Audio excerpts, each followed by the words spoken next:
Ladies and gentlemen, welcome back to the WGLU Season 5 Finals, live here from the Sofia Event Centre, of course, in Sofia, Bulgaria. We've already had some huge games thus far in that last match.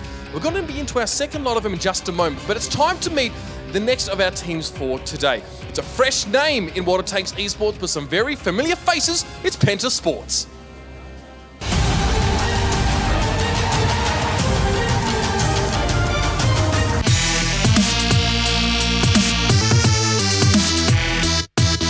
The atmosphere team is very great because we are all here together thanks to our sponsor. He sent us all 11 guys here. We are very happy to that.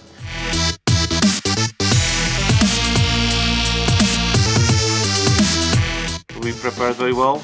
We think that we can manage it to get a very good place in offline phase. We are also happy that everybody was having fun yesterday, but today we are very serious. Yesterday and tomorrow will be even more. So this is what we were waiting for whole the season. So we just keep our fingers crossed. Wait for it. Every opponent in this tournament have to be taken serious because it's all top teams from Europe, the toughest server which is in the world. And I think we prepared very well. We prepared some special stuff, which some of the teams maybe will face off, maybe not. I hope they will not find anything funny in them, but just they will face it and they will lose. But in case of the special strategy, we have the one which is called blame hacky all the time we can, so this is the best strategy ever.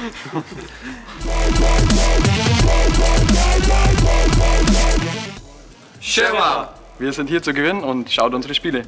Díky za váš follow, naschle.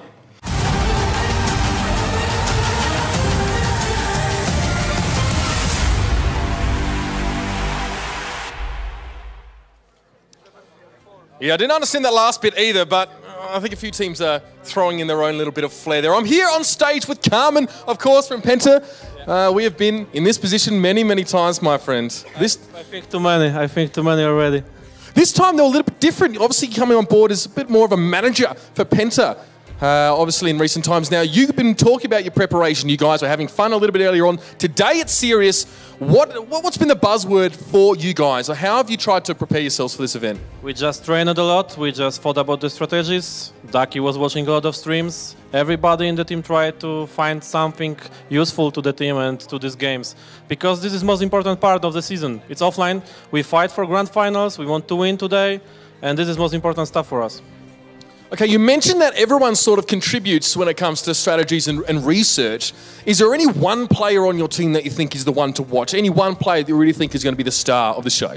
I think every of the players can have, good day today and be a star for our team because I think our average level is very high.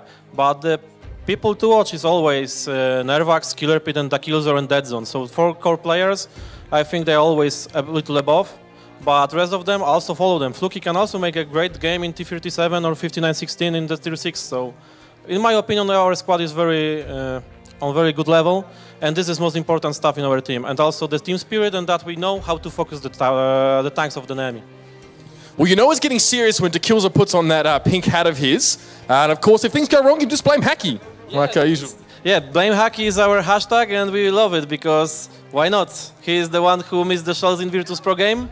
That's why, since the last season, we all blame him.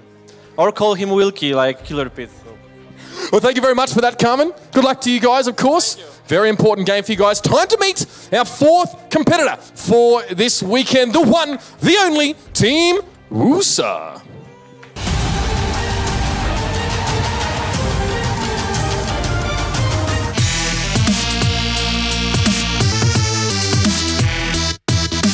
Yeah, I think we prepared a lot actually for it, but we have to see, so we tried a lot, tried some tactics, but we will have to see if it works out in the end or not, but I think we are well prepared.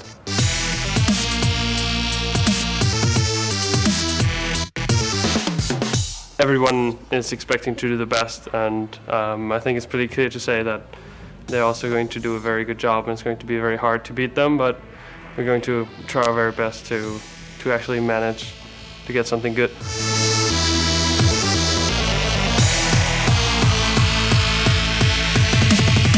how we feel for the event. Yeah, I think we put a lot of effort into our trainings, and we tried some different stuff, tried to get some new ideas and new ways how to handle the games and stuff, but we have to see in the end if it works out or not. So I think we just have to roll the dice and see what happens.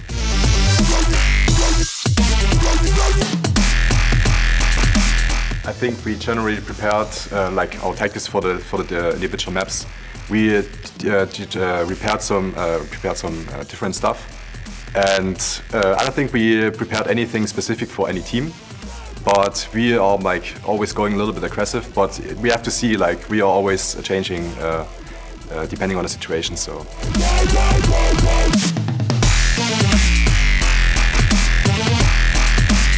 We are WUSA and we're gonna win it all, I guess.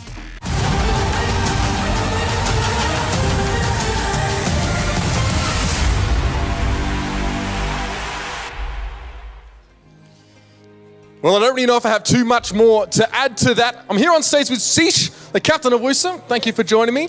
Now, look, you guys, we've seen little bits and pieces of you. You haven't been, I guess, in every finals, like, a team like Kazna and stuff like that, but you're here now. That's what's most important. I want to ask you guys, the change in format has been pretty important. I guess it's changed a lot of the way that the games happen. How do you think you guys as a team have adapted to the new format? Well, we play way faster now. We have had, as every team, we had way more to train. So we are prepared for finals like this in the new format. We enjoy it as players, but also like if we see other teams playing, we also enjoy it watching. I think the new format is just great. Fantastic. And look, I've been talking a little bit about the teams, about their preparation. I'm always interested to know, I guess we covered a little bit there, obviously, in that clip. How's everyone feeling? So I know some teams sort of get quite nervous when they arrive to events. Do you think it's, it's healthy to be nervous? Are you guys happy with that? Are you feeling comfortable? Well, we are experienced player like Niporzoni, but we have also like a lot of young players who are playing first time on stage. So yes, yes, we feel nervous. I mean, that's obvious, but I think we still can perform. I'm pretty sure. Sometimes it's good to be on edge as well. It keeps you guys on the edge of your seats and ready to do some damage. Thank you for joining me, Sish. Good luck to you and the rest of your team. Ladies and gentlemen, the stage is set for our second game of the day. It's going to be Penta Sports going up against WUSA. And as always, we look to our experts on the desk to break this one down for us. Luke, take it away. Thank you, Mitch. Now, we are looking forward to this battle. It's two of the maybe lesser-known teams for some of the people who are new to the scene, but that doesn't mean they're any less of teams. Their skill is still super high, but let's go through them one by one. Penta first. We saw their introduction, but you might notice there's a new person. Oh, sorry. Well, first of all, we have Penta. We have a new person on the desk that you can't actually see him right now, but Rusta, how are you doing, my friend? I'm all right. How are you feeling after that last loss of yours? Well, of course, we are kind of disappointed that we lost 5-1 to School Bus. Also about some mistakes we did on steps. That was kind of unnecessary. But we are looking forward to our next game, to the loser of this match here. And I actually think we are still in the tournament. I mean, we haven't lost our confidence. And I think we'll do well in our next match. Well, it's great to have you here, and we can actually get your insight right now about Penta. So we now actually will talk about Penta. So what do you think of Penta as a team themselves? Yeah, well, I played last season for Z-Play, aka Penta now, and I know some of the guys. I think their biggest issue might be that they have a lot of young guys, and there sometimes is a lot of raging in TeamSpeak. I don't know if that has changed, but that might be an issue. But they have a lot of talented players. Like they might be young, but they are really talented as well. Also, I think the Kilza is quite a good field commander. He's obviously making the calls for Penta, and I actually think they will do well, I think. Okay, Mojo, what do you think of Penta? They certainly came as a surprise on Season 4 final, out of the blue third, new team, fresh team. They suffered a loss, a certain rooster after that, yeah, who boosted Kazna. And now we will see, they're playing with fresh lineup, but they've shown some intuitive tactics, aggressive play, they're interesting to watch, and we will see. And, well, that's enough of Penta. We have WUSA as their opponents. Now, WUSA, as some of you might not have known, have actually been around for a while. They did get second place in WCG. They actually were there in Cyber Games playing against Russia. A fantastic team, threw it away, but they are completely different now. However, here they are. What do you think of WUSA? Yeah, I think WUSA is really experienced. Like you mentioned, they are not in Pro League for that long, at least the core of the team. But for example, you have Siege there, who has been in more VOT since Season 2. He's really experienced. He's also the field commander of them. He has the experience to make the correct calls. And then you have also Schnitzel, who was on the World Cyber Games. He's also really experienced. You have Nipozoni from Lemming Train, who has been on like 10 LANs already. He's really experienced, and he will probably also cool the guys down. For example, Stefan, for example, is first time on a LAN, but he has been also in 7-on-7 for really a long time. But he's a really talented player. I mean, in general, they also have a lot of talented players. Anything to add to that, Mojo? Life is like WUSA. Well, they have their ups and downs. They went to that Cyber Games. They won second place. Russians have been there like by this far. And after they participated in grand finals as a wildcard invitation team. We've seen them through the seasons. They suffered some losses in players, and I think even they had a last-minute cancellation one player here, same as Penta. So we will see who took more damage from that.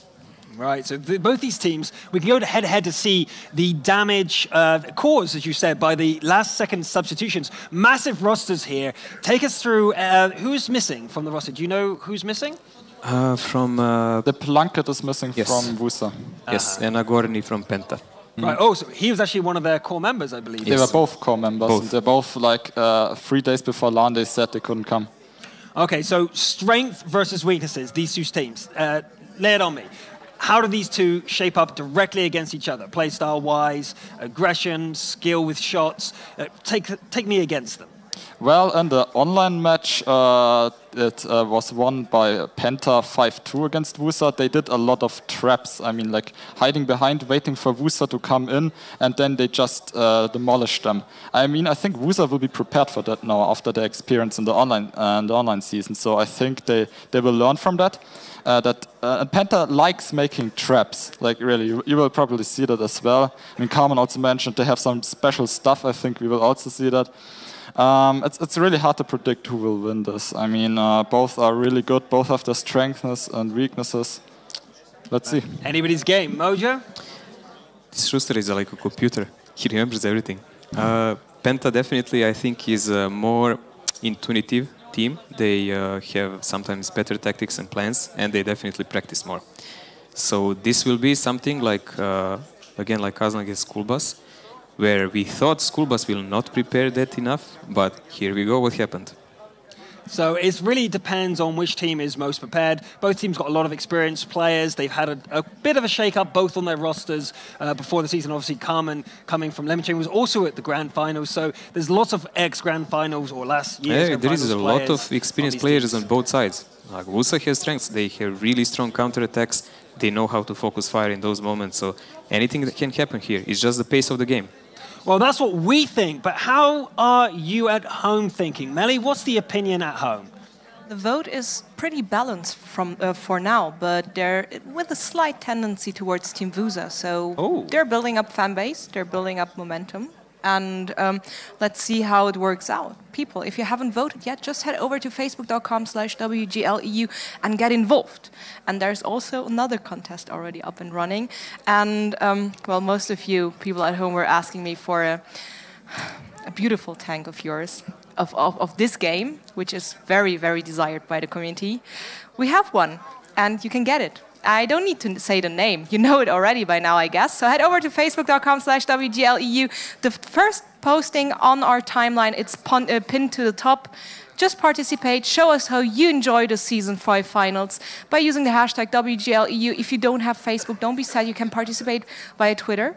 And as said, T59 up for grabs for the first place.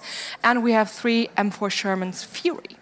Ooh, Furies, that's their new tank from the film. Probably, yeah. I would say so. I would say yeah. that must be the way it goes. And 50 bonus codes amongst all participants. If you don't make it to the first 5, don't be sad. There is still a chance at least to get one of the 50 bonus codes with gold and premium and a lot of nice things. Amazing. Get involved. I believe the hashtag for the previous game was #TheMightyBirds. I believe that's exactly what the chat was saying throughout those battles. So we have #TheMightyBird for the last one. What are you guys going to say about the next battle? We'll find out very soon. However, we do have the map picks and bans for the next game. So Penta versus WUSA, take us through the banning and picking. Rasta. Yeah, well, Penta plays first on defense on Ruinberg. I kind of think that Ruinberg isn't a really balanced map. I mean, I think the defender has quite an advantage because if you spawn obviously in the city as an attacker, you need to kind of make your way onto the field because if you want to win as an attacker, you always need the field on Ruinberg. Otherwise, you have no chance at all because you have better positions on the field and as a defender, you can simply take those positions, wait for spots, and then you can quickly react to what the attacker is doing because the caps are not that far away. You can just, if you have the spot, it's really easy to react to that. All right, so we'll go through the banning and picking. Who won the coin toss? It was WUSA, right? So WUSA won the coin toss, which means Penta has to ban first. And they banned, which map was it again? Himmelsdorf. Himmelsdorf. So Himmelsdorf got it. So we just seen Himmelsdorf. We're not going to see it again. That means that WUSA gets to reply. And who did they ban? They banned on the second Cliff. Cliff. So Cliff is yet again this gone. Is second play. I'm sorry. They banned Morowanka. Morowanka's gone. Okay, we still haven't seen that today. Third ban from Penta. Third ban from Penta came on Prohorovka. Prohorovka. And fourth? Steps. Steps. Okay, so they're the ones we're not going to see. So we're not going to see the repeat maps. We just had Steps and Himmelsdorf. We're not going to see that again. So what is the first map picked?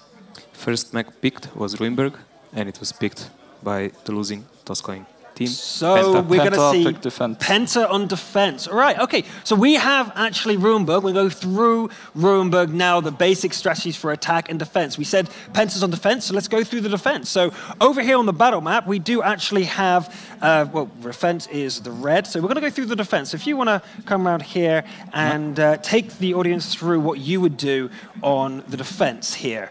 There has been some meta change, I think, recently. I mean, at the beginning of the season, also the defender used a lot of lights. I think now a lot of teams use heavies. I mean, what you need is to know where the attacker is coming. So they can obviously come for this cap. They can rush there, and they can take positions. If you rush as an attacker, you can take the A6, A7 positions with lights. You can go with heavies and try to cap. But that strategy isn't really used anymore because you can easily, if you have a heavy in A7 as well, you can decap there like easily. And what you need to know as defender, if they are coming there, I mean, it's still a possibility, so you need to check that out.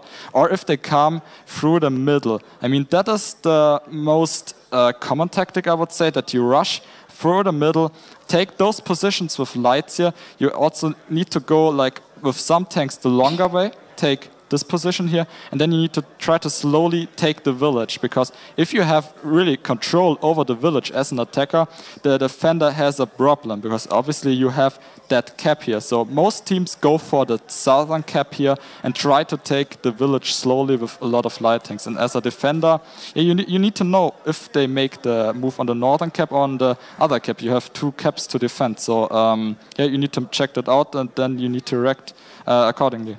Have you got anything to add to the defense? Yes.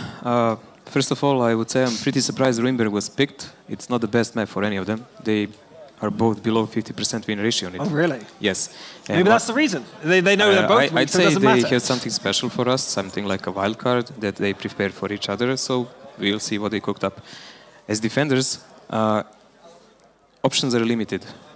Yes, you must focus on defending one or another. That means, will you send the light tank go all the way like this to try to control this? That has to be backed up a lot. If you abandon it, then you have to control the city like this, and you have to put someone to decap from here because you have angles, and that can work. But attackers, this is the very specific map. It's small. Rotations are really fast, and attackers always try to take defending team off guard, showing something, and then slapping them on the other side. So flanking, fake capping, rushing, everything will be seen here. I seriously doubt we will see a 7-man push. That really is a big risk and hard to work, and I think both will avoid it, but we cannot know that. Like with these changes, on the tanks now, where T-54 Light is buffed. I think it will be used even here more, like it was on previous maps. We saw that. He has the strongest turret of all the light tanks, strongest hull. He can... He's basically a med tank, really. Yeah, he's like a med tank with the agility of a light tank and with a strong gun. So if we see light tanks here in defense, I believe those will be the carry ones, maybe some 3090, definitely some IS-350s. Attacker has much more options. Okay, so I think we're ready to go into the actual game to see what happens. That's the theory crafting. We guess this is how the defense is going to work. We're going to see, do the teams have anything else up their sleeves? So I think we're all ready. So Lauren and Oliver are going to take you through the actual battles. Take it away, guys. Thank you guys on the desk there. And it's great hearing from the players themselves as well, how they feel about the map, how they think it's really panning out. And in comparison to the stats sometimes, even when they think it's not so even, it still is kind of even, Ruinberg. It's a map that I didn't expect to see kind of in front of the likes of Muravanka or maybe Cliff, the quite common stays in at least the online phase. But it's nice to see it kind of being featured early on. But what do you think that means between these two teams here? I think the analysis just really nailed it on the head there. We're going to be seeing something we haven't seen before in the online phase. That's why Ruinberg's been picked, even though it's probably not the strongest map for both of these two teams.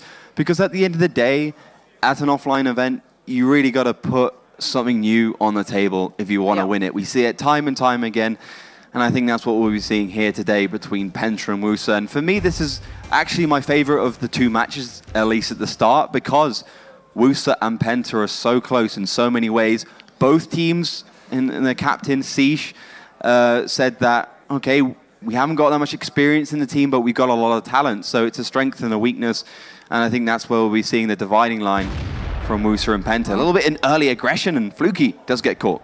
Yeah, WUSA will be on the attacking side in blue, and Penta on the offensive side in red, and Fluky is already down.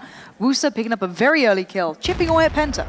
Yeah, Fluky just trying to get that northern cap spotted, and of course, as we see a lot of times, teams pushing up the middle road basically just spotted him out and took him down. Killer Pit in a little bit of an awkward position, but Stefan in the T-54 just goes down to the dead zone to some good aggression, but the damage is going towards Penta for that initial kill.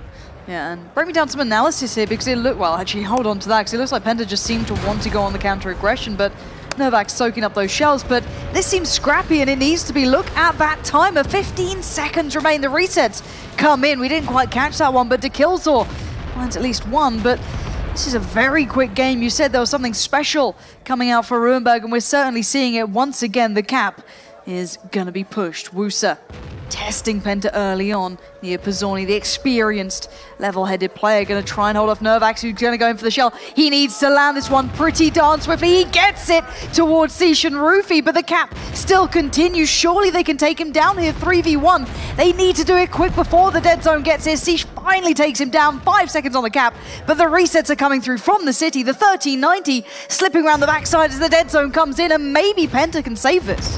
Dead zone's going to get the second kill. Seish does fall. He's only got one shell left, so he's got to be careful and he's got to choose his shell correctly, but Haki's there in support and he's doing some good damage against Rufy, who's really feeling the brunt of that autoloader.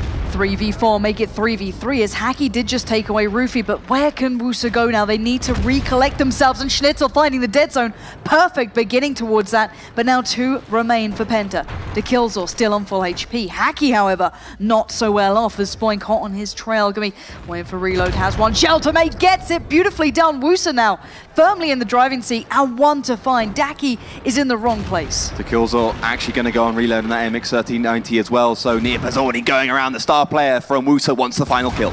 And he might just get it. It's a matter of time. Spoink claims it in his place. WUSA picking up round number 1. Certainly coming out with something a little different there, and that meant a lot to them. Initial aggression from WUSA up the F line definitely caught Penta by surprise, surprisingly, because that's what we see a lot of teams doing. Fluky in that T-37 went down, and that gave them a great advantage at the start. And also that northern cap, very surprising. I didn't expect it. Like the analysis test, we don't really see it that much. And I think it was a good move to catch Penta by surprise. I mean, you know, despite what we've seen before, it's quite an even map on an attack and defense. So, you know, a good round by either one of these two can secure them the win. And definitely WUSA came out kicking and screaming. And I think some mistakes from Penta, for instance, Nervax shooting the same tank twice when he's resetting.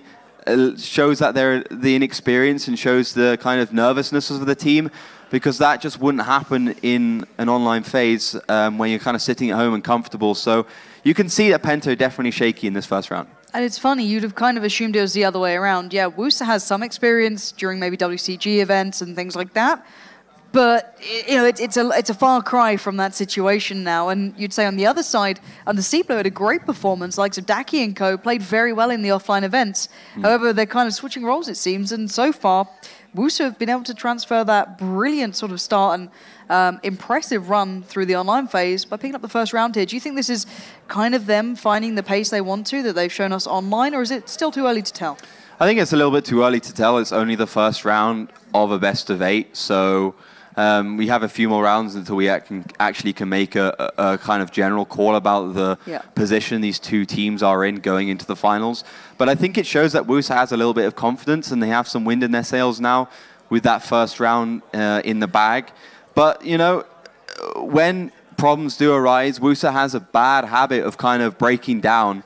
Their communication definitely lacks. I mean, the whole team, when I asked what their weaknesses are, they said communication. And for Penta, it's just the egos in the team. I mean, you've got a lot of big egos in there. So I'm hoping that they can kind of chill that out a little bit and, you know, get themselves sorted here. But I think, for me, Penta's practice a lot. They've tried very hard this season, and it's paid off. I mean, as you said, as everyone's been saying, a lot of new members, a lot of inexperience, but they've just wanted it more than any other team I've ever seen, and it pays off. I mean, not only did they get into the season finals decently, but they also got into the finals with a new team, a new name for them to hold. Obviously, it's Penta Sports going from WSD Gaming.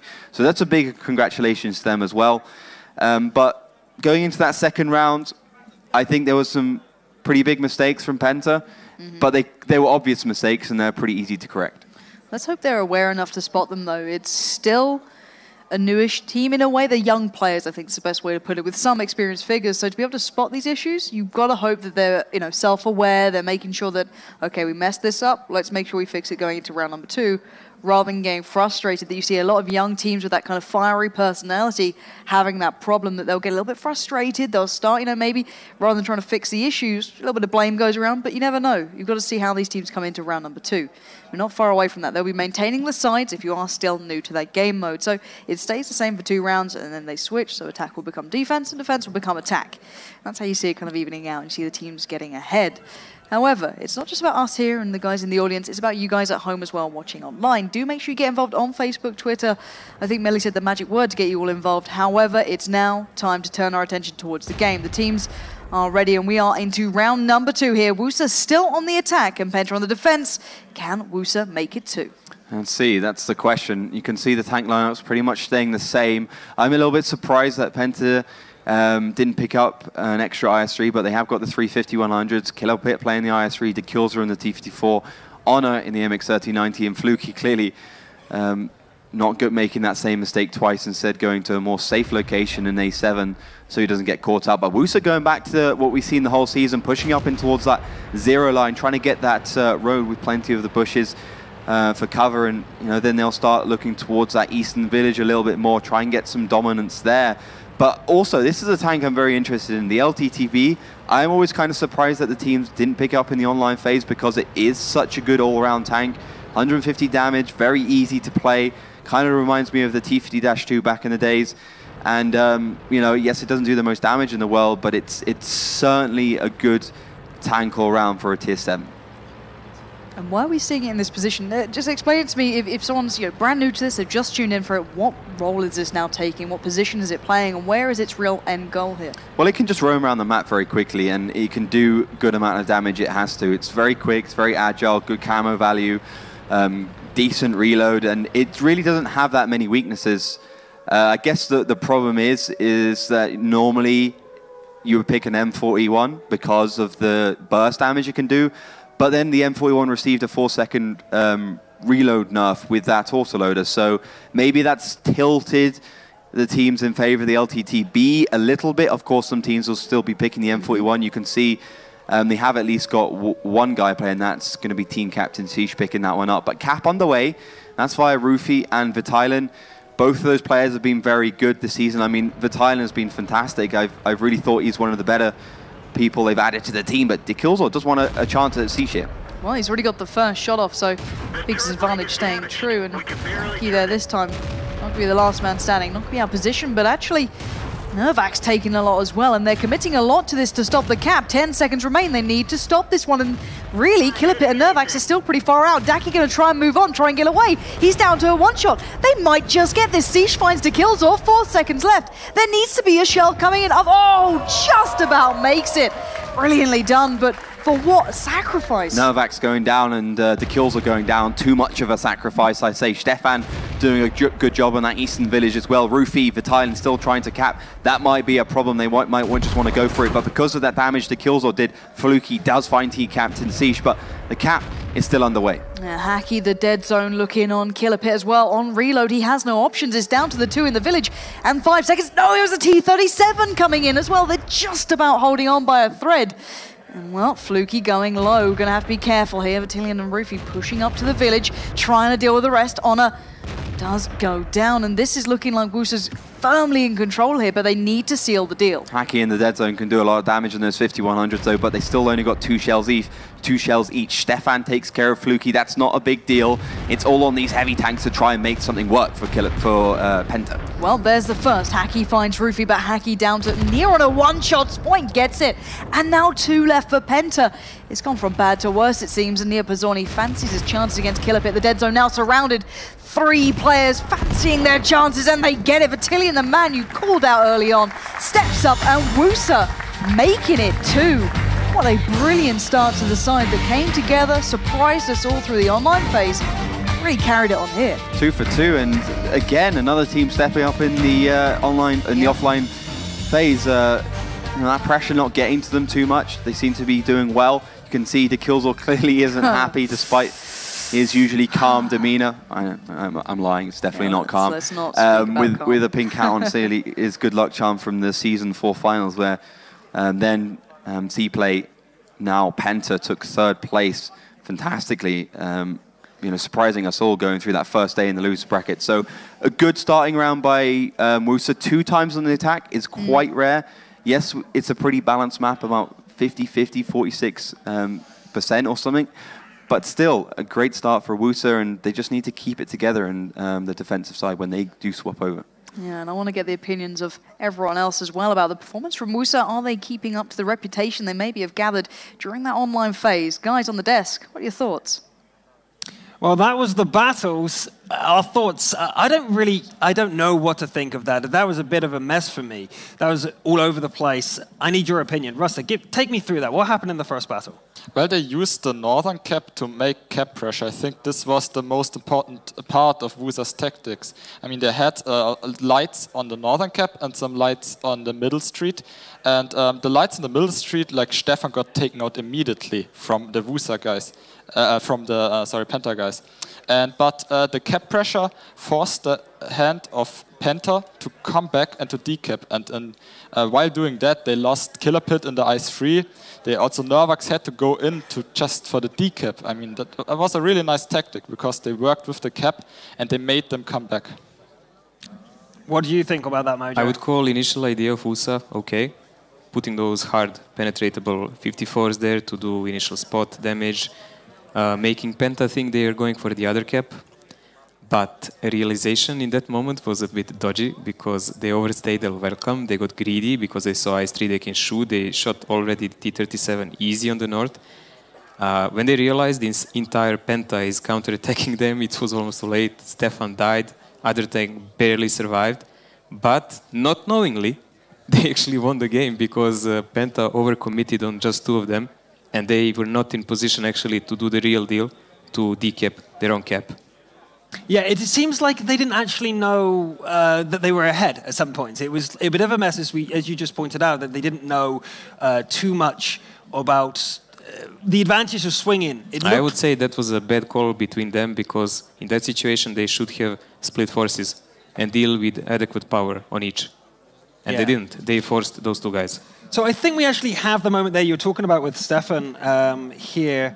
I'm trying to actually get it. So if you come over here, we actually have the opening moments where Stefan is grabbed straight away there, and you saw him go down. And I'm going to pause it there and bring up the map. And we saw where he just died. Stefan came in there, didn't he? And got completely caught out. Explain these positionings of... the Penta. The positions here, explain that to me. Like, how were they able to take advantage? Why was it not foreseen that Stefan would have this issue? Well, they were really committed down to the south, the guys from Penta. I mean, they had no guys really covering the north cap. They had two heavies here who could easily shoot Stefan, and they even had lights down here. That isn't actually usual tactic to commit so many lights so aggressive down the south, because you just expose your north cap. But this way, they could easily kill anything that is coming up from the middle. And Stefan realized that too late. He went there and got completely demolished by the 5100s. All right, well, what do you think about that, Mojo? I think the good plan was putting those guys here. Definitely, just a sec, here. As I said, they have really good tanks for that position, hard to pen and everything. The remaining of the team went like this and this, like from here, this. And they took control of that. What they achieved, they had a crossfire originating from here to anywhere in this area, and from here, anywhere in that area, and these guys can shoot like this. So we have a crossfire there. What was really wrong is they should show themselves there with those lights. They should maybe do one shot, but that's it. That's a long stay. Penta is not a slow team. They reacted immediately, chasing them. Like, only problem I see, too many tanks committed to chase two of them, and they were aware they lost a light tank here all the time to not one, but many attackers. They should have foreseen this. I don't know why they didn't. They should have had tanks go all the way here, and they should have dealt with these guys with a lesser force. So they overcommitted to the south. Yes. Although they got Stefan, that's all they got. Yes, so and that made them really vulnerable, because now the guys that were here and here could shoot them while they're approaching the cap without any major punishment. That led to not equaling the HP, but actually shifting the HP in their favor. So it wasn't even, they didn't even need the cap in the end. It was a case of the cap they could have ended it whatever way. That they're going to win. But it was the main anyway. part of the tactic from Cap is Penta. pressure on every game. But also Penta wanted to counter the guys going up the middle. I mean, if they had really, this is a common tactic to send tanks up here as an attacker, and if they actually would have done that, the guys from WUSA, they would have gotten really, they would have gotten killed. They wouldn't have lost a single tank. They already spotted other guys because they were killing T-37 on the north. Yeah, but you have to commit so much down. I think that was the plan from the beginning, to kill the guys coming up from the middle. But they did a really nice move from WUSA. I mean, that was almost perfect counter, except that you shouldn't go so aggressive in the middle with lights. But except that was actually the perfect counter to what Penta did. Fair enough. All right, I think we're actually ready for the next game. That was great detail, guys. That was really well. That move in the middle looked like a mistake to most of us, but you guys just proved out that it was actually a mistake on the wrong side. Stefan dying didn't matter. In fact, it gave them the advantage. But that is game number one. Game number two is actually on Cliff, and we're ready for you. So, Lauren and Oliver, you're going to take us through the battle. Thank you, guys. And it must be a strange experience for Ruster to be sat there doing analysis on his old team, almost like, I probably would have made that mistake. Just letting you guys know. No, but it must be interesting to look back and have like almost a third-person perspective over everything, seeing what it's like in the core team, and now obviously playing for another team, but getting to watch his old side. And so far, we are just obviously waiting on the teams to get themselves prepared and ready to go. It takes a little bit of time. We kind of summarized there, I feel, in grand total, two young teams who sometimes overcommit, make these slightly not overconfident mistakes, but just kind of youthful mistakes almost. I think we're seeing that from both of these. That's the thing. I mean, it was all about overcommitting and overstaying your welcome, and I think that's classic offline nerves. Yeah. You see that you can get an advantage in a certain situation, but you just put too many resources to try and get that advantage, whereas you should only, you know, do the maths and just give like 50% of the resources, and that's where Penta made their mistakes in those first two rounds. But we are doing the switcheroo. It's going to be this time Penta on the attack. Now, classically, they've been bad at attacking, a lot better at defending, only a 28% win ratio. but they have to start winning here. They're going to go aggressive up the north. Well, so far they've taken a little bit of damage, but given a little back. But what's the overall objective here? What are they trying to gain early on? Because their main firepower is lagging behind the of WUSA's. This could be an error. I think it's actually pretty good from Penta. They've basically got that middle area. What they haven't spotted those 3 T54 lightweights from WUSA who are at the moment flanking around, but as soon as they do, it's going to be an absolute bloodbath. But you can see Penta's pushing well up in towards the A line, and they're getting themselves some good cover. As long as Killer Pit and that IS3 can get in there before receiving too much damage, they should just be about okay. And once he turns around, puts that big old BL9 against Stefan and that lot, it's going to be a very, very bad game for WUSA. Well, let's find out if WUSA can make this work. They are committing. They've made it through the crossfire until then. Killer Pit absolutely decimates Stefan. Finally, Schnitzel comes back in. But look at this. You said it was a bloodbath, and it's being exactly that. However, WUSA losing out on numbers here and there, but Penta are down to merely 4 tanks. Killer Pit also forced out of that villaged area. But I think they did some good damage. They just need those T-54s to get into the battle. You got the AMX 5100 there as well. So Spike needs to go down. Vitalia needs to go down, and finally FKK Schnitzel. The kills has to be careful because Vitalia, Spoink and Roofy all want a piece of him. We said about the overcommitment, but still he's holding his nerve. Killer Pit comes to support, but still they're in a bit of an overmatch, and a 1-for-1 exchange, probably not the best. And now in a 2v1, Daki needs to be very cautious, buying time, but those 5100s, they're not fancying it, and Daki's left in a bit of a predicament. You can't give these kills up here, and down to near on a one-shot. He's gonna go down, Schnitzel claims it, and this is bringing them down to just 2 players. The Dead Zone and Hacky, what can they do?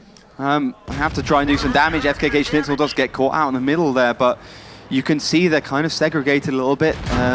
Hacky does need to get in the fight as well, and Pizzoni is not going to make any mistakes in his 5100, but you can see the hit points at the top of your screens are pretty even because of those 2 big heavy tanks, but still WUSA has 2 more guns in the game, and that's going to make a big difference because they can flank, they can come from behind, and you know those 5100s, once they shoot all their shells, are pretty useless. And also WUSA on defense, they've got faster tanks that can run away. They have so many options now available that Penta are going to struggle to maybe find usage for those 5100s. But still, let's see how well the veteran Pizzoni can do with this. He's in a bit of a predicament. He's almost the linchpin, standing between, well, the rest of WUSA and Penta, holding them back. And really, the Dead Zone, I assume, is waiting on reload to be able to actually find anything here. And take me step by step through what their probable plan is, if there's anything you can see feasibly. Obviously, we have 20/20 vision. We can see everything on the map.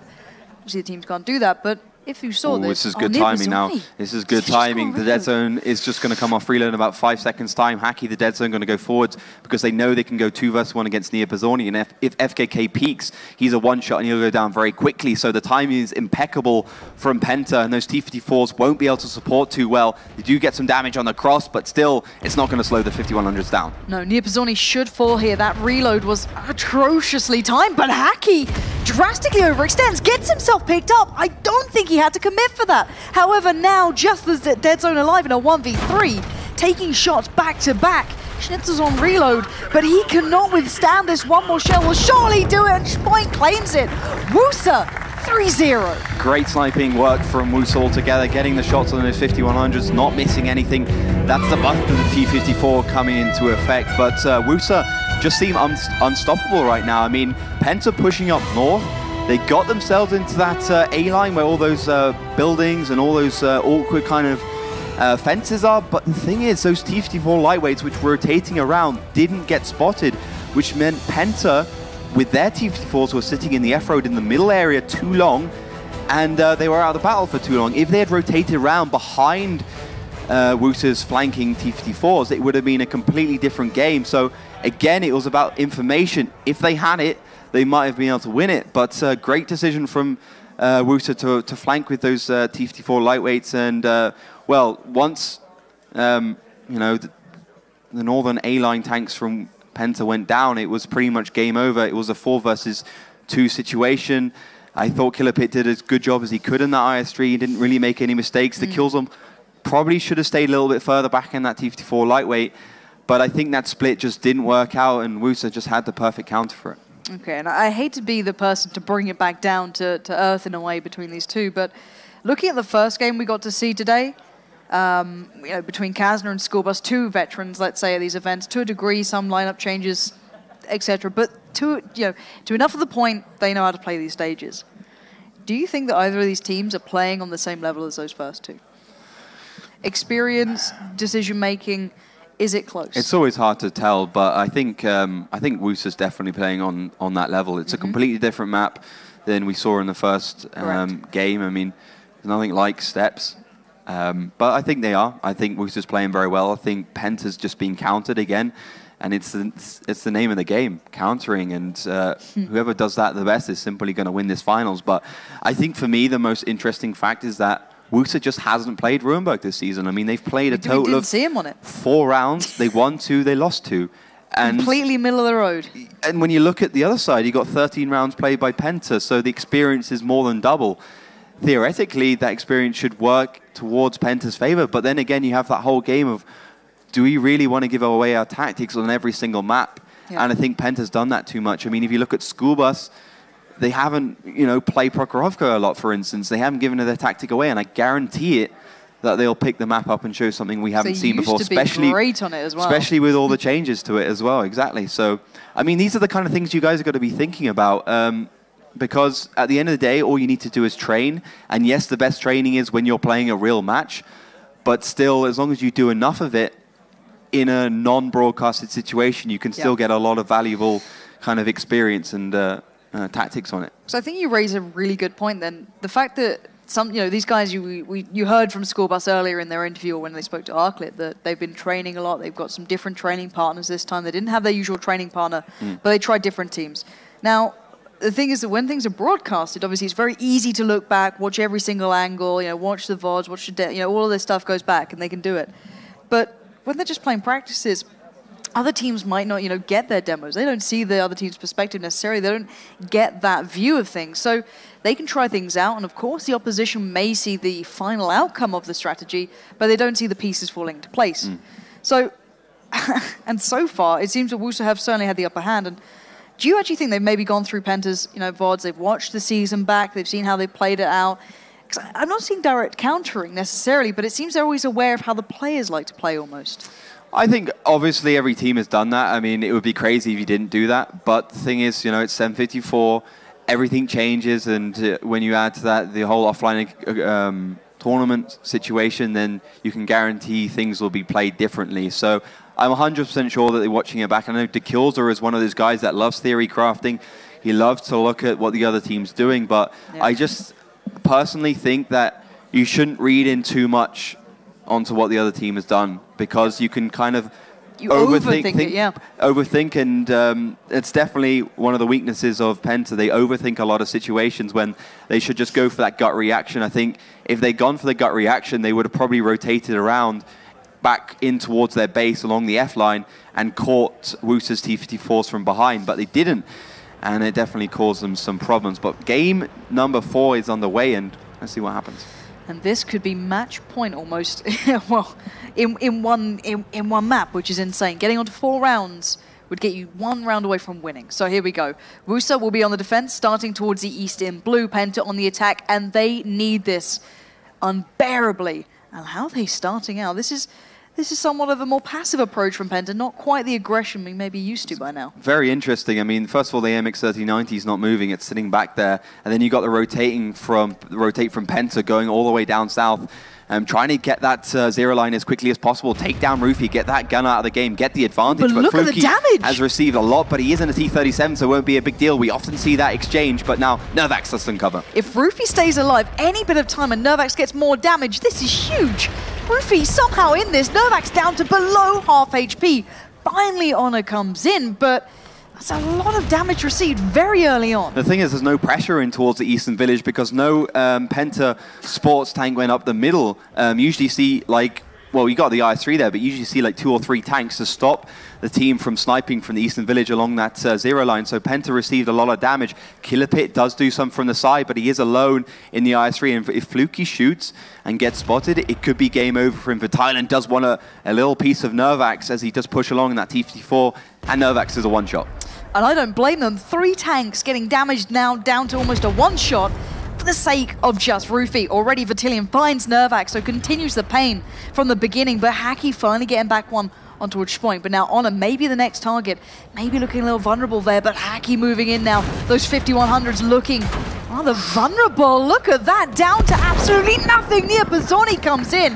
WUSA are dragging this one back into their control. Penta got it for a while. Honor finds Vertillion. Maybe a little bit of overconfidence coming up from WUSA Not here. sure why Hacky went 2 versus 1 against 2 5100s, and also around Ruinberg he can get flanked a lot, but Killerpit's going to have to try and do something with the awkward situation he's been put in. I mean, you got Siege pestering him from behind in that T-37. De Kyulzo also getting some damage from the side, but Nia Bazzoni is going to be on reload, and well, Penta are still in the game, but just by the skin of their teeth. Penta 1.9k, WUSA 1.4. It's down to an absolute slither. Schnitzel needs to come up big here for his side. 5100 up against Killerpit. Next shell means everything. Schnitzel doesn't land in. Killerpit will.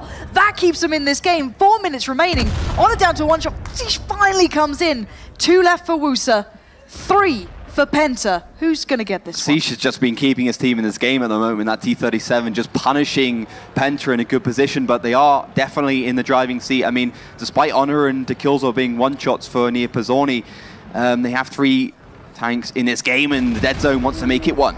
You've got to try and single them out, and Nia Bazzoni is the ideal person to take down. The Dead Zone comes through with it, and now just Siege alive, and he can't withstand 3 of these tanks.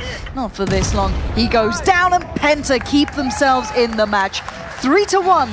We're still going to map 2 with a bit of hope here. If Penta had lost that, I would have said #blame Hacky, because he went really aggressive in that eastern village, and he only hit a couple of shells. You can see Hacky trying to calm his troops down, maybe because of that mistake he made, but it kind of went pretty well for Penta. I think one of the mistakes WUSA made is that they didn't really keep themselves in the game in that eastern village despite having a massive advantage. They did. They got really distracted by Nervax and Fluky, and Nervax just played so fantastically, not missing a shell, and you know, it just went well in a lot of respects for Penta, but close game and a great scoreline for WUSA going in the second map. Yeah, and I want to hear the desk obviously breaking down that last map almost, or the last round on that map, and see what their thoughts were on that, because I don't know, I think that may have been a little bit overconfidence coming out from WUSA then, and I think they finally got punished for it. Maybe that's what they were discussing about the first kind of attacking rounds that we saw going down. However, guys, give us your thoughts. We want to hear from you. Well, thank you. We had WUSA on the reverse this time. They're on the defensive, and it looked like a 4-0. We were talking about it, and we we're thinking maybe, just maybe they'll 4-0 it, but it didn't come to be. So I think the first thing we need to talk about is the aggression of WUSA. You guys said that the strategy they did was very different. Take me through your thoughts on that one. Yeah, well, they used 40-54s to just push the middle road down the road, and then they actually came behind to the guys from Penta who were in the buildings in A6. So they kind of circled them in. The T-54s, they just went through the middle road, north. Before you go into too much detail, we actually have that here on the battle interface. So if we come around, you can actually take the audience through this push into the center. As you can see here, we actually have the push into the center from WUSA. They actually were breaking out through the middle. Yeah, they were just going in the middle. I think they noticed that they are not going over the south, so they decided they are pushing into the middle street, and then they went up from behind, and they went here. And they also had the spots on the guys from Penta who were here. So they said, we can easily encircle them. They spotted those guys, then they could just make the easy decision, we're gonna kill those guys, because we can go from behind with the T-54s, while we still have tanks here who can support our T-54s. So that aggression from WUSA really paid off here, with this actually a weird tactic of just going really aggressive with 40-54s. I think that was never used before. So yeah, that weird tactic kind of paid off. What do you think of this tactic? Do you consider it weird as well, Mojo? Well, not that weird, but excellent choice anyways. I would say 54s in that number was a clear sign for Penta Sports to know something like that will happen. Those tanks are usually used as a sniping tool for the middle if something comes, but they approached aggressively, so they will control the other lower part if there is nothing coming. I think that was their plan from the start. We're just going to go in. And they saw 1 or 2 tanks going up. They didn't spot the south tanks, so they just went in for a full flank, take out whatever is up, and then deal with the other guys later. That's what they did. They used the fast tanks with a lot of armor. They can bounce to go brawl. That's it. GG. But the second map didn't go that way. What actually went wrong with the second map? That actually decisively went wrong. It was very, very close at the end there, but it obviously didn't work like the first time round. I actually would actually say that WUSA had a slight advantage at the beginning, because they obviously they went this time here with the 1T54. They had exactly the same lineup, so the guys from Penta didn't actually know what they were gonna do, if they will do same. But they went, the WUSA guys went with 1T54 down, and they had the rest covering. So the guys from Penta, they pushed one tank. Actually, they pushed more to kill that one tank here. They took him out, but they lost really a lot of HP for that one tank. And I think this was the point where they actually had an HP advantage. After that, I'm not actually sure. I mean, they used, yeah, I think they also lost after that a lot HP, because the guys from Penta, they were kind of also flanking around and took back those HP. Well, what we saw in this game is something called like a standard tactics for Ruinberg lately, like a meta from Penta. They did a standard attack originating from here, going like this, and with Parshanov here and here, leaving one guy here to cover their back. Now, what do you achieve by that? When teams come from the other side, like WUSA did, they send a spotter along this line here. We saw Rufi there. And that was okay. So Penta sends a 37 and one light tank here, down. 37 is actually kamikaze. Like, he's literally kamikaze. Because he's a bulky, small tank and tier 6, it's sacked for the other tier 8 that's attacking Rufi here. He dies. They know he will die. But he should provide some cover for the other guy. Now, they have a 54 here with a strong turret that can also use a cooldown to shoot. What went wrong? What went wrong? They completely forgot to control this area where WUSA had Niepozornik, who was sniping all the time. And that's why they lost so many tanks up north. Otherwise, it wouldn't happen like that. But even with Haki suiciding, I really have no clue how they won that. I really have no clue.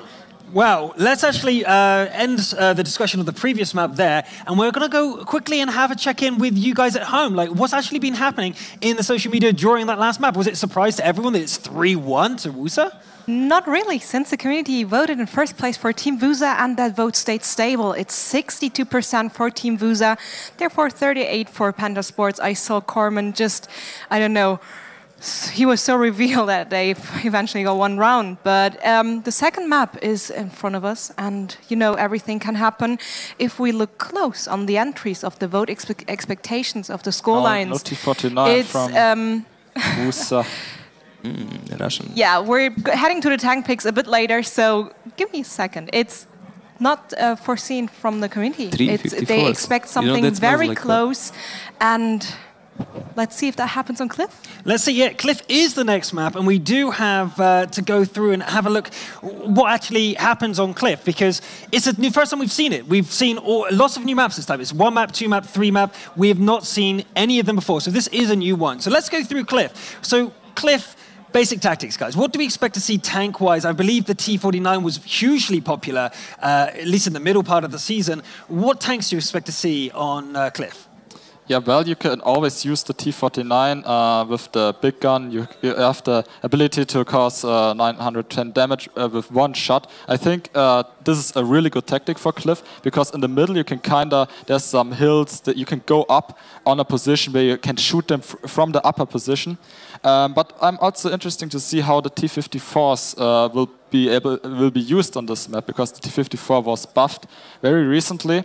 And I'm interested to see how this is gonna be played with those new tanks. Okay, well that's what we think is gonna happen on Cliff, but let's see what actually happens on Cliff. Again, we're gonna go back to your casters so they can take you through their thoughts about what's gonna happen on the Cliff. It is currently 3-1 to WUSA. Can Penta bring it back? Over to you guys, Lauren and Ollie.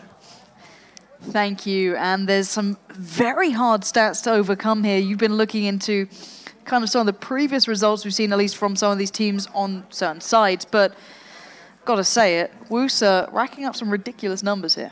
Yeah, WUSA's actually won 75% of their games on the defensive side on Cliff, which is a little bit odd because Cliff is pretty even. It's very even. I mean, 50-50. We kind of saw the beginning of the season, the defenders win, And then everyone was like, wait a minute. What's going on? Attackers can win this a lot easier. Yep. And then half the season we saw the attackers win. So it's a pretty balanced map in a lot of respects. And I think that's the kind of inclusion of that T49 that's kind of swayed it back into the attacking favor here. But still, it's anybody's game. As I said, I think it's going to be about gambling and who gambles correctly. And we can kind of point that out when we begin here, because it's about watching where they put the resources towards splitting into this map. And what are we seeing so far? Because we'll be starting, I believe, with WUSA in the north on defense, and in the south on the attack will be Penta. But looking at this, where are the commitments? Well, straight away, we can see that WUSA hasn't picked a T49, which is very, very interesting. One of the first times we've ever seen it. Instead, they've gone for those T54s very strongly, got 3 of them. But, well, Penta's got 4 of them, and they've got a T49. So for me, their lineup's a little bit better. But because WUSA's gone all the way down to the left side, it's given Penta that hill, and they are just going to push across and try and take down Nia Bazzoni, who probably will be able to scamper off, and they might actually receive a lot of damage for their trouble. Oh, he's not been spotted yet. Finally does get spotted, excuse me, as Killapit literally was right next to him. But this was the gamble we were talking about. Where do they put the beginning moves? Do they split? Do they commit? And already the Dead Zone and Killapit looking like they want to try and hunt down Nia Bazzoni. 2 shells back to back. 4, 6, 2 damage coming in. Daki just about trying to dodge the shells. 1 hits, 1 misses, and another miss. Daki might have a good shot towards Nia Bazzoni here, but it's a dangerous commitment. That T49 normally comes into play quite drastically into the kind of mid to late game, however, an early commitment, and this looks like it could be a bit of a brawl breaking out. WUSA knows if they don't do something soon, well, Penta can simply just cap this one out, so they are pushing forwards, but clearly Penta has the heal, they have the better positions, so WUSA has to try and overmatch by pushing 4 of their tanks into the middle area. Scrappy game, Daki lines it up, you can normally hear this gun a mile away, but being very cautious with his shot, wants to find it correctly, he goes down, he took too long, Nia Bazzoni finds him, and WUSA keeping themselves in this game, keeping every tank alive so far, and actually taking a lot away from Penta. Finally the Dead Zone gets in towards Battalion, Hacky towards Roofy, finally those advantages are paying off, but Spoink now surrounded, can he pick anything up? Fire from afar comes in for WUSA as they pick off 2 back to back, and Penta are falling like flies, mistake after mistake. Killapit tries to back out, he's down to a 1-shot, Spoink won't miss it. Now just 2 stand, and Penta have got to be kicking themselves. I don't know how they managed to lose this one, it's just going fantastically well for WUSA, as Dead Zone does manage to take at least 1 kill back, Spoink falling for them, so 2 versus 3 at the moment, still in favor of WUSA, but Penta still has that hill advantage, and they are making it work for them. If Nervax gets maybe Stefan, oh, Nervax, the worst timing possible, gets 1 towards Schnitzel, but he's a 1-shot. 1 shell will do it, Schnitzel delivers, and it's down to the Dead Zone for match point almost. WUSA will get themselves so close after this, as now the Dead Zone crests the corner. 1 shot to make really here, before I can imagine he'll be punished from either Schnitzel. Just about misses it. And Stefan gonna get the shot off, and it's gonna be WUSA coming in. And it looked as though Penta had that one, and then it just slipped. You could see what happened. Basically, the Killzor got himself annihilated, but fantastic individual play for Nia Bazzoni, the highest damage dealer for WUSA, with an impressive 8.5k damage per match. Managed to track the Killzor, and then double track comes out, which doesn't allow him to crest and get the gun depression to take down that AMX 1390. He did shoot, but it missed, and well, that was a whole tier 8 tank gone for Penta, and well, because WUSA also pushed in the middle a lot, it also gave them the middle advantage, and because Nia Bazzoni and the AMX 1390 could push up in towards the middle, in towards the northern area, they could get side shots onto Penta before they could kind of scamper back behind cover, which allowed them to do enough damage for those middle players from WUSA to actually hold their own and take down some tanks. And break it down for me as well, because there was a slight difference in tank lineup. We saw the T49 still in play for one side, one completely negating it, and that's, you know, that tank had become pretty much a mainstay throughout the online phase, but not being utilized this time for one of the teams. Why are we seeing them changing up here? Is it because those, you know, the T54 lightweights are coming in, they're being more prevalent here, they have, you know, a bit more of a place, or was it just the strategy they used in that one round? It was just a strategy. I mean, WUSA wanted to take that that kind of lower area. They wanted the western they side, were gambling that Penta would go down, but they didn't. And obviously, if you're playing the T49, it will it won't have reload. Like 8-second reload won't have it reload for that like so you lower can row take brawl. it down before it's already in the game. You basically can only play it on the hill if you want it to be really effective on Cliff. So they couldn't pick it up, but it worked out very well because those Bulldogs could be fast enough to kind of flank around and get into the positions where they could get some good damage. I mean, they didn't do a lot of damage, 150 per shell, but when you're shooting AMX 1390s and T54s, it does add up very quickly, and a little tier 7 light tank can blow away a tier 8 light tank in a matter of seconds. So, you know, it worked out well for WUSA, and they're on match point now, 4-1. I mean, I would hate to see 2 5-1s in similar circumstances, to be honest, to going in to the first 2 matches here, but still, it's definitely deserved by WUSA, and well, Penta has to step it up, and to be honest, they have to win the next 3 rounds. Funny enough, it's been the team that qualified in the lower position. So Schoolbus beating Kazna, 6 against 3rd place. You'd obviously on paper assume it Kazna who won it, but no.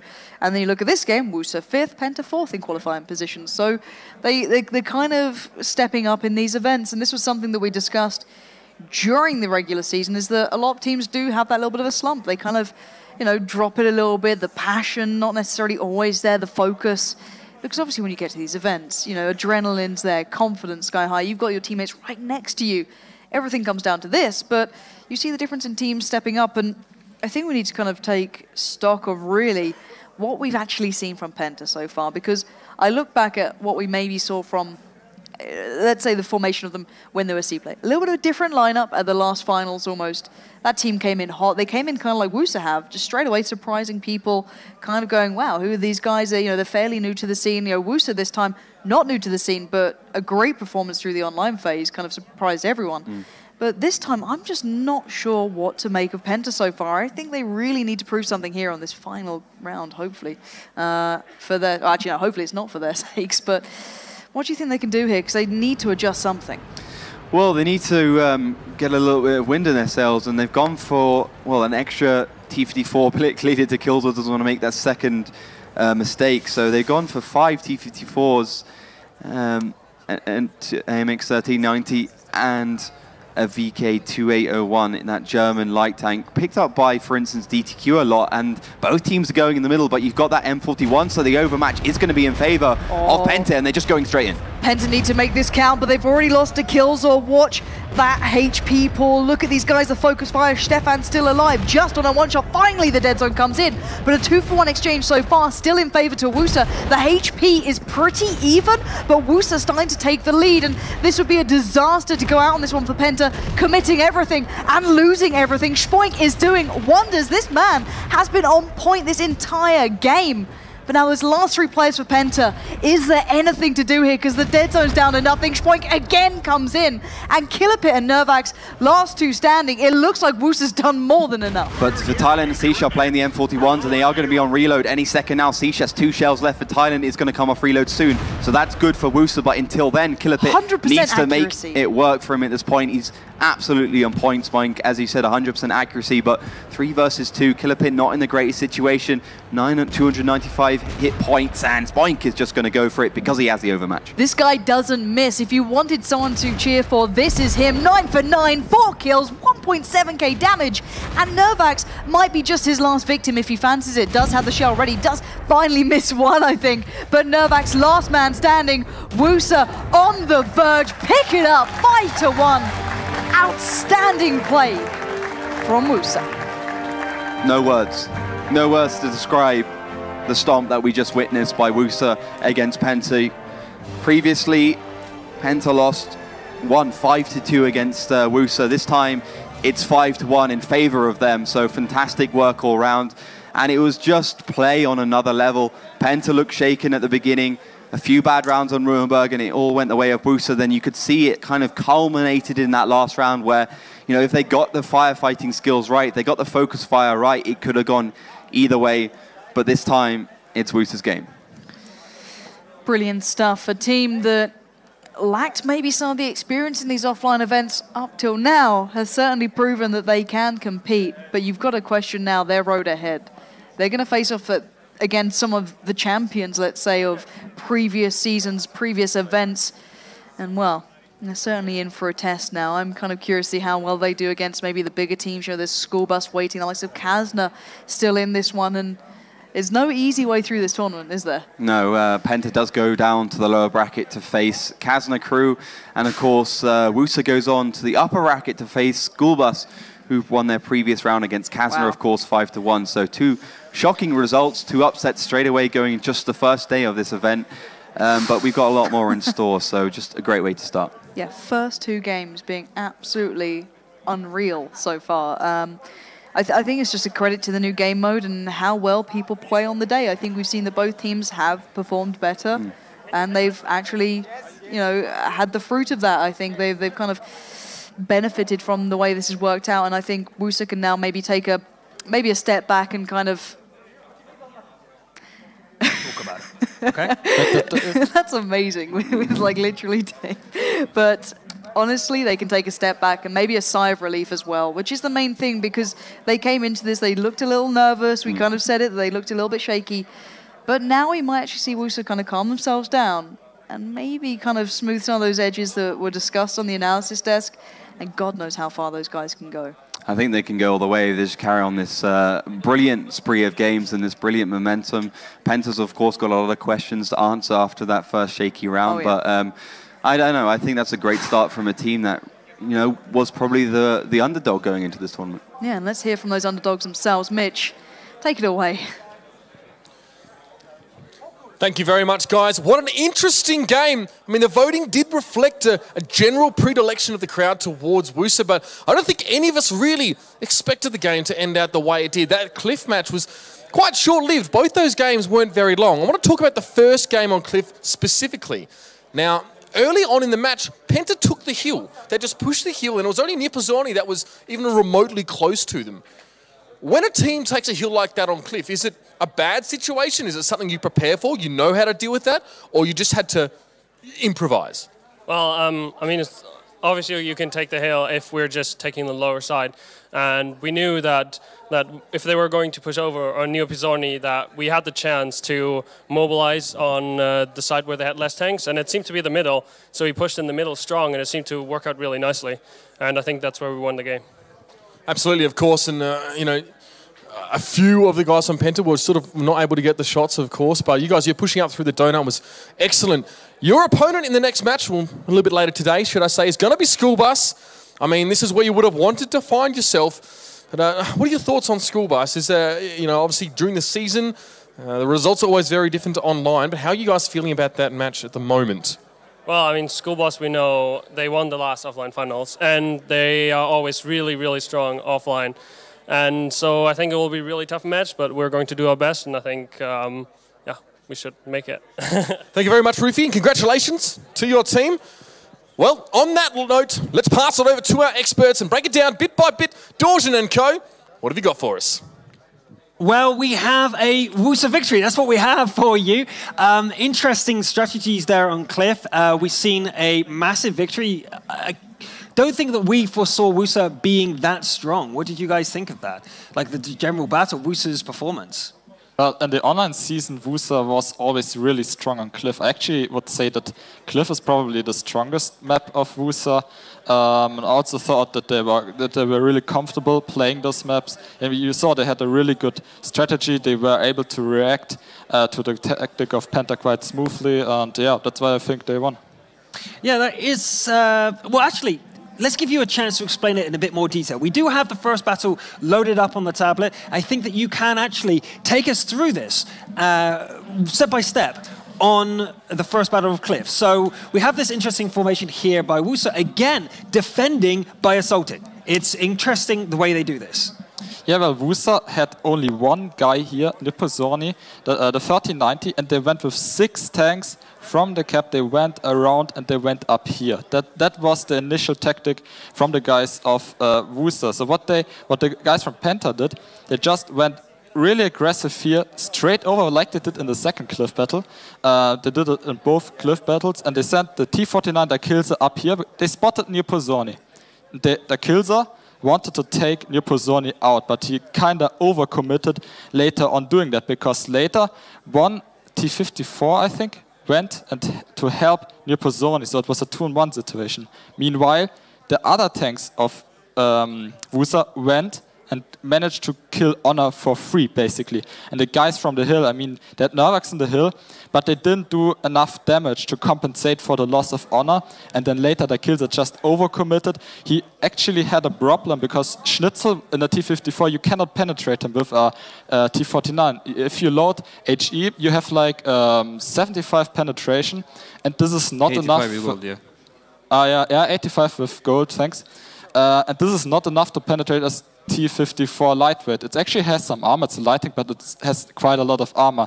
So the killser tried to actually go for Nipozorni, the 90, but he didn't get the shot off because Schnitzel did an awesome job shielding Nipozorni, and he was forcing the killser to take the shot on him, but the killser didn't do it, he didn't shoot at all then. So they got the killser for free, they got Honor for free, and then that's it.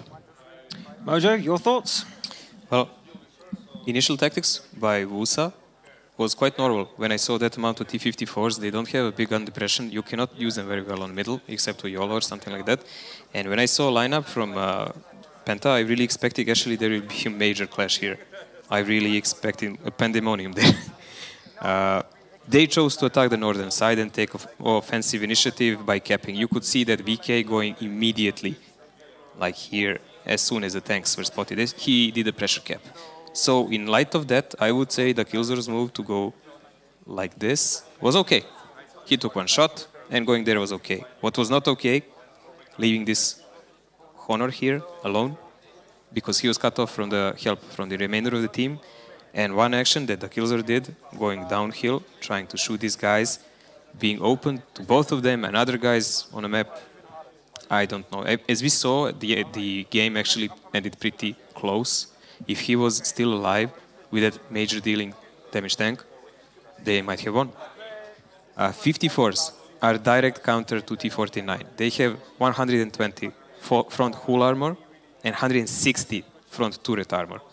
You cannot, you don't, I mean you can, but you do not want to risk that 17, 18 second reload for something that will do 200-300 damage and then you get vaporized by the rest of the people. So that was a problem. I think WUSA gave up on 49, that was traditional tank for this map, in light of playing like this, to play it really aggressive from the start. Well, and it worked. I'm enjoying the tactic. I mean, it's very much more aggressive, it's very more active, so I'm really enjoying that. So compare the first map to the second. Now, obviously, the second one was a little bit closer, it went a bit more down to the wire. Did it play out roughly the same, in your opinion?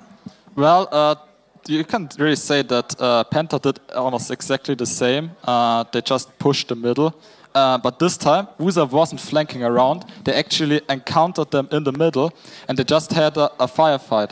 I mean, the advantage in the second battle WUSA had, they had 5 tanks in the middle area. And what was really crucial were the 2 bulldogs. They went with 2 bulldogs around, and they shot permanently onto the guys from Penta who were just kind of YOLO pushing over the middle, and I think they did all 10 shells. That was really, I think that was the reason why WUSA won this in the end, because of those bulldogs being able to unload from the side and just being ignored. I mean, the guys from Penta just focused the other tanks that were in the middle, but those bulldogs were really important here. Okay, what do you think, Mojo? I actually agree with this analysis completely. I think WUSA guys actually read the mind of Penta, that they will be very nervous because they're in front of match point and they will try something desperate. This was a desperate push. This was a blind push without any kind of knowledge where enemy is. And it didn't pay off at all, as you can see. Now Penta will have to deal with it. They were third on the last offlines. They will have to scratch everything. Like every offline is a game by itself. Now they have to cool down. They're meeting very experienced team, Kazna. Kazna will make them pay heavy prices if they do something like this again. Yeah, that is actually a good point. So now we've concluded with this battle. Penta are on a defeat. They're coming off of a defeat. So it's actually really hard for them, I would say, to recover. I remember that Lemming Train especially had a lot of issues when they started losing. It was a spiral. They started getting in each other's skin, and it always is bad coming off a loss. It's much better coming from a win. That is where team leaders come to effect. Hyber is older and more patient person, so they have advantage there. If Penta cools off, They will be fine. Right, well, that means that we have the next battle coming up. We know who it will be. It is Kazna versus Penta. So, very shortly, we're going to be seeing that match. Don't go anywhere. We're just going to have a quick break, and we'll be right back.